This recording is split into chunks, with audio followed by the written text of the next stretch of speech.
After examining her, the doctor confirmed that Kong Bitna was very healthy. Kong Bitna requested a re-examination, feeling her heart beating uncontrollably fast before she fainted. The doctor suggested that an external stimulus might have caused her symptoms and advised her to recall what happened before the fainting. Kong Bitna remembered seeing Han Da-on appear at her door. At that time, she did not realize that her rapid heartbeat was a sign of falling for him. Han Da-on came to take Kong Bitna home. At the doorstep, the neighbors, a mother and son, warmly welcomed them. But the cranky old grandmother was unfriendly towards Kong Bitna. The first time she saw Han Da-on and Kong Bitna together, the grandmother warned them that falling in love would lead to one of their deaths. Kong Bitna dismissed the grandmother's conclusion as groundless. When they met again, their interaction was even less friendly. The grandmother told Kong Bitna that she should lie in the morgue at the hospital.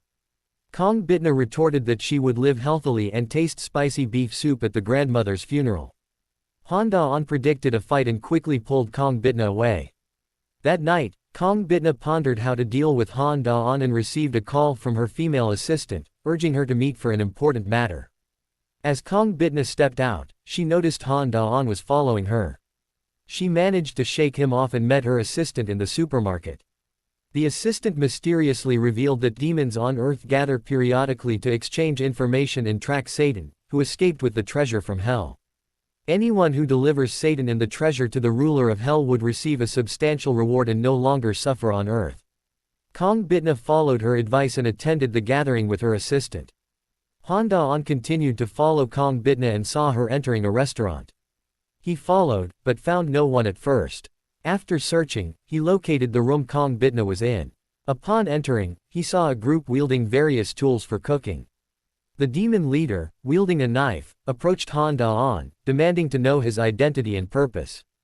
At a critical moment, Kong Bitna falsely claimed Han Da-on was her driver.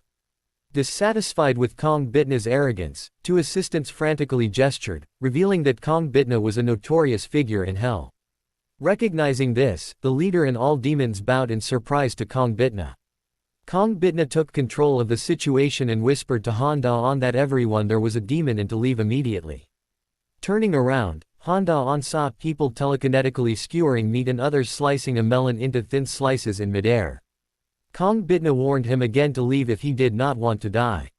Now fully believing that everyone, including Kong Bitna, was a demon, Han Da-on decided to stay and help.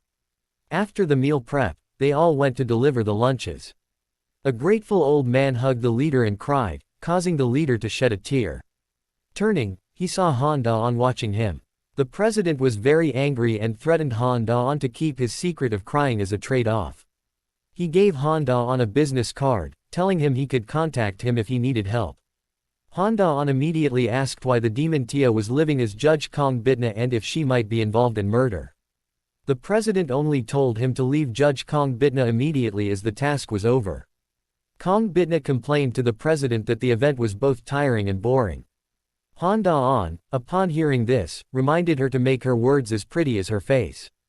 Kong Bitna's heart began to race uncontrollably again upon hearing this, and she quickly fled from Han Da-on. Han Da-on returned to the police station and told everyone that Kong Bitna was a demon and that there were more demons among them. His colleagues thought he was talking nonsense. Han Da-on wanted to explain in detail, but at that moment, the police station received a call about a severe homicide involving a mother and her two children. The police quickly arrived at the scene, and the father, who reported the crime, was crying and begging the officers to save his wife and children and catch the murderer. The police understood the man's grief over losing his family and tried to calm him down. Unexpectedly, the man's crying suddenly stopped, and he revealed an evil smile, proclaiming himself to be the murderer.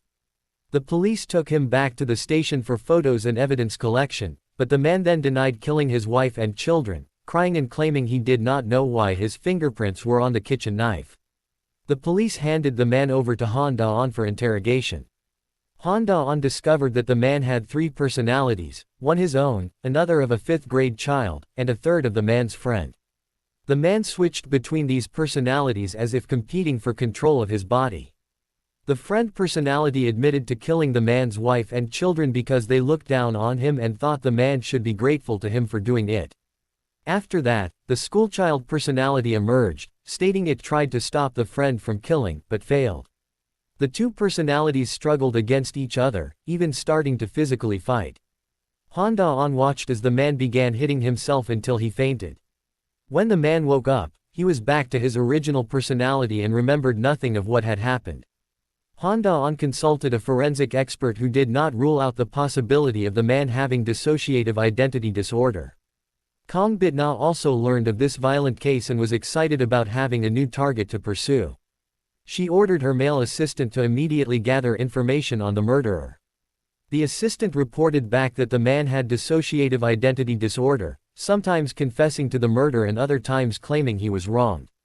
Kong Bitna concluded that regardless of whether it was due to mental illness or thoughtlessness, the fact of murder remained and they had the right to judge. The man's mother-in-law visited him in jail. She did not believe he had killed his wife and daughter. The man cried, denying he had done such a thing. But when he looked up again, he had switched to the friend personality. He angrily scolded his mother-in-law, accusing her of raising her daughter foolishly, and alleging she frequently visited the hospital and spent all their money, threatening to kill her once he was released. Han Da-on suspected the man was pretending to have multiple personalities. During the interrogation, he deliberately reversed the surnames of two personalities. However, the man automatically corrected himself when answering questions. This error led Han Da-on to suspect the man was faking. Kong Bitna took over the man's case, which was not originally hers, to bring him to trial. The president agreed to her request following Congressman Young's arrangement.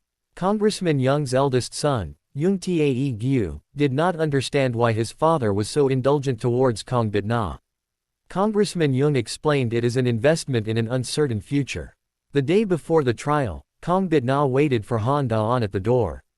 She was upset with Han Da-on for ignoring her recently, and complained that it would have been better if he had not moved there at all. Feeling exposed, Kong Bitna uncomfortably turned away, and left.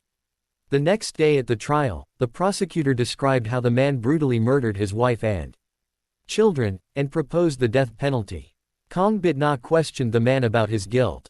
Just as the man was about to answer, his lawyer interrupted, claiming the man had recently experienced memory loss and symptoms of multiple personalities, and asked the judge to consider this before making a decision. Kong Bitna continued to interrogate the man about whether he remembered killing his wife and children, but the lawyer still prevented the man from speaking. Suddenly, the man seemed provoked, and demonstrated how his two personalities argued with each other in court. Kong Bitna ruled that the man's mental state needed thorough evaluation before proceeding with the trial. That night, Kong Bitna set out to accomplish a major task. Her male assistant cautioned her against killing indiscriminately, warning that if she mistakenly killed someone like she did with Han Da-on, the ruler of hell would not spare them. Ignoring the obstacles, Kong Bitna sneaked into the man's hospital room, her eyes glowing purple and a demonic blade appearing in her hand. At the critical moment, a hand grabbed her ankle. Looking down, she saw Han Da-on hiding under the bed. During the first trial recess, Kong Bitna found the man in the lounge and ordered him to summon his friend's personality. The man initially refused until Kong Bitna told him he would be released if his friend's personality appeared. The man's alternate personality took over, arrogantly admitting to the murders. Kong Bitna then had the man summon the schoolchild personality, and he complied. Witnessing the man freely switching between three personalities, Kong Bitna concluded that the multiple personalities were merely a ruse to escape punishment. That night, disguised as a doctor, Kong Bitna broke into the man's hospital room and was about to attack him with the demonic blade when Han Da-on, hiding under the bed, stopped her. The situation changed suddenly, and Kong Bitna immediately fled. Han Da-on followed closely because Kong Bitna had turned off the hospital lights earlier. Han Da-on could not catch Kong Bitna in the dark, allowing her to escape. Kong Bitna returned home, where Han Da-on was waiting for her in the stairwell. He confronted her about her hospital visit and repeated exactly what she had said to the man in the hospital room. Kong Bitna casually responded, challenging him to produce evidence of her guilt, otherwise it was all just Han Da-on's speculation. At the second court session, Kong Bitna allowed the man to make his final statement. The man cried, claiming he did not commit the murders and remembered nothing. Just as Kong Bitna was about to announce the verdict, Han Da-on burst in, shouting that the man was a murderer. The police restored the son's cell phone found at the crime scene. The recordings on the phone proved the man was the murderer. Kong Bitna was furious that Han Da-on had once again interfered with her plans. Citing the rule against admitting evidence not previously submitted, she ordered the guards to drag Han Da-on out. Han Da-on broke free from the guards and played the recording. The process by which the man killed his wife and children was finally revealed. On that day, the man was disciplining his teenage son. The son, resentful of his father's violence, called the police. This act enraged the man. When his wife returned home and saw her son on the floor, she rushed over and called out to him. The man grabbed a hammer and brutally struck his wife on the head, killing her. The daughter, who was in the bedroom wearing headphones, heard noises from the living room and came out to check. She was also killed by the man. From start to finish, the man alone killed his wife and children without any multiple personalities. Han Da-on asked Kong Bitna to admit the recording as evidence in the trial. Kong Bitna decided to temporarily adjourn the court and went back to her office, where she angrily smashed a water glass, deeply resenting Han Da-on for meddling and hindering her mission. When court resumed, Kong Bitna questioned the man about his poor treatment of his wife. It turned out the man was often irritable, frequently abusing his wife verbally, and worse, over trivial matters. The man weakly argued that he had always lived for his family. Kong Bitna approached him, demanding he speak up.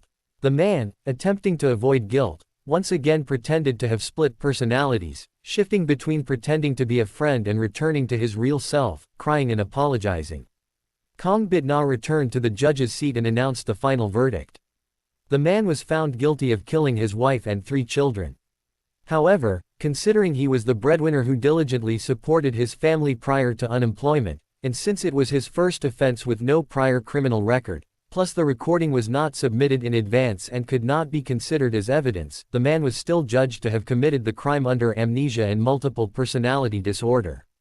He was acquitted and only required to undergo 2 years of therapeutic supervision. The mother-in-law angrily confronted Kong Bitna, asking if she would make the same judgment if her loved one had died. Kong Bitna ignored the mother-in-law's question, but Han Da-on's disappointed gaze deeply pained her heart. Back in her office, her chest still hurt. Fearing Kong Bitna might harm the man, Han Da-on accompanied him on the transport vehicle. However, an accident occurred en route when a truck suddenly crashed into the transport vehicle. 2 demons dragged the man out of the vehicle. Han Da-on fought with the demons but was ultimately no match and was knocked unconscious. Kong Bitna, worried about Han Da-on's injuries, waited at her doorstep. Seeing that Han Da-on was relatively unharmed, she was relieved. Han Da-on guessed that she had instructed other demons to take the man away and questioned where the man was. Kong Bitna could not admit it and claimed it was all Han Da-on's imagination. That night, Han Da-on sat at Kong Bitna's doorstep, intending to monitor her movements 24 hours a day to prevent her from harming the man, but he underestimated the demon's capabilities. Kong Bitna had her male assistant pretend to be her in the room, talking to Han Da-on at the door while mimicking her voice. Meanwhile, she went to a prearranged place to conduct a demonic trial on the man. The man saw Kong Bitna approaching with an axe and hid in the room behind him. However, Kong Bitna also appeared in the classroom and stabbed him with a knife, using a child's tone, as revenge for his pretending to be a child personality. The man desperately escaped but found no wounds on his hands outside. Kong Bitna caught up again, and the man hurried into an elevator. There, Kong Bitna mimicked how the man had treated his wife, beating him until he begged for mercy. He ran again, ending up in his own home where Kong Bitna hit his head with a hammer. The man tried to fight back, but Kong Bitna threw him over her shoulder onto the ground. She vowed to return the 21 stabs he inflicted on his wife and children. At the last stab, Kong Bitna stamped the mark of hell on his forehead while he was still breathing, then ended his life completely. The gates of hell opened, and demons consumed his soul, concluding his trial. Han Da-on had watched all night and saw Kong Bitna leaving her house in the morning. He relaxed, but then received a call from a colleague. The man was dead, his body dumped on the streets just like previous victims, and purposely placed in front of the police station. Han Da-on suspected Kong Bitna and contacted the demon president who had given him a card, only to find out the president was dead. The president had given Han Da-on the card hoping he would keep his tears a secret, but the female assistant, who besides aiding Kong Bit-na was tasked with overseeing the demons, heard their conversation. Once she found out the president had a human girlfriend, she threatened him with his girlfriend's life, leading him to vanish to protect his loved one. Han Da-on suspected Kong Bit-na was behind the president's death. He confronted her at the man's house, where the mother-in-law was crying over her daughter and grandchildren's photos, not feeling avenged by her son-in-law's death. She had hoped he would live to admit his crimes and repent to his deceased family. Hearing the cries, Kong Bit-na felt a sudden pain and guilt. Han Da-on questioned why she was there and why she killed the president, but Kong Bit-na knew nothing about the president's death. Disbelieving her, Han Da-on drove away, leaving Kong Bit-na distressed by the false accusations. Just then, the elder son of Congressman Young asked her not to involve his family anymore, revealing he was behind the demolition of her neighborhood. Understanding the connection, Kong Bit-na firmly stated she would not move. He ignored her stance, warning her to stay safe before leaving. Meanwhile, a single mother living in the same apartment as Kong Bit-na was suddenly abducted by men in black.